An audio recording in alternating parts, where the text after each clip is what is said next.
ஆமாம், நான் சரக்குலாம் விட்டுட்டேன்னு சொன்னேன். அதுக்கு என்ன ரீசன் கேட்டேன். அதுவும் சொல்கிறேன்னா இன்னும் எதுவுமே சொல்லவே இல்லை. சொல்லு, இப்போயாச்சும் சொல்லு, என்ன காரணம்? கண்டிப்பாக சொல்லி ஆகணுமா? தெரிஞ்சுக்க விட மாட்டீங்க போல இது. ஆமாம், கண்டிப்பாக தெரிஞ்சாகணும். ஒன்றும் பெரிய கதைலாம் இல்லை. இதே மாதிரி ஒரு சைட்டில் அவுட்ரு இறங்கி செம்ம டயர்டோடு போனேன். ஃபுல்லாக சரக்கு வச்சுட்டு வீட்டுக்கு போனேன். என் பையன் ஓடியாந்து, என்னப்பா இன்றைக்கும் குடிச்சிட்டு வந்துட்டேன் அப்படி. நான் இப்போலாம் நீ அடிக்கடி குடிச்சிட்டு வரப்பா அப்படின்னா. அவன் என்னடா பிரச்சனை இப்போ அப்படின்னு சொல்லி கேட்டு திட்டி விட்டு போயிட்டேன். அனுப்பி விட்டான். அவனும் போயிட்டான். ஆனால் போகிறதுக்கு முன்னாடியே என்கிட்ட ஒன்று சொல்லிட்டு போனான். நானும் கொஞ்சம் பெரிய பிள்ளை ஆனதும் இதே மாதிரி குடிச்சிட்டு வரேன், அப்போ நீ கேட்பல, இதே பதில் நான் அவன்கிட்ட சொல்கிறேன் அப்படின்னு சொல்லிட்டு விட்டான்.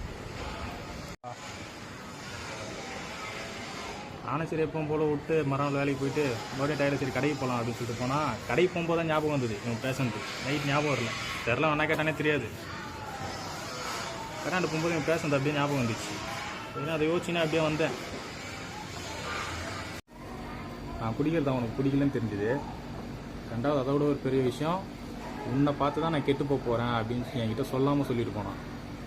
அது புரிஞ்சுதாம்மா, நம்மளை பார்த்தா நம்ம பிள்ளைங்க கெட்டு போகுது அப்படின்னு சொன்னேன். அப்படியே ஒரு 2-3 நாள் போச்சு. அப்படியே ஒரு மாதம் கணக்காச்சு. நானும் பிடிக்கிறது இல்லை. என்னன்னா அடுத்த தலைமுறை கெட்டு போகிறதுக்கு நாம் தான் முக்கிய காரணமாக இருக்கிறோம். நம்ம பிள்ளைங்க நம்மளை பார்த்தா கெட்டு போகுதுன்ற ஒரு விஷயத்தையும் நம்ம மறந்துடுறோம் சுத்தமாக. ஒவ்வொரு குடிக்கிற அப்பாவும் தான் பிள்ளைக்காக அதை செஞ்சேன் இதை செஞ்சேன்னு சொல்கிறத விட, என் பிள்ளை சொல்லி நான் குடியை விட்டேன்ப்பா அப்படின்னு சொல்கிறதுல கொஞ்சம் பெருமையாக தான் இருக்குது.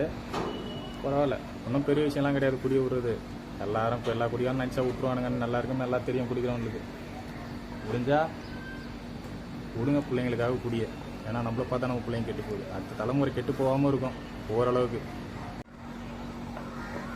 இதாண்டா ரீசனு. இதில் பெரிய கதையோ ஃப்ளாஷ்பேக்கோ ஒன்றும் கிடையாது. போதுமா? தெரிஞ்சுக்கினியா?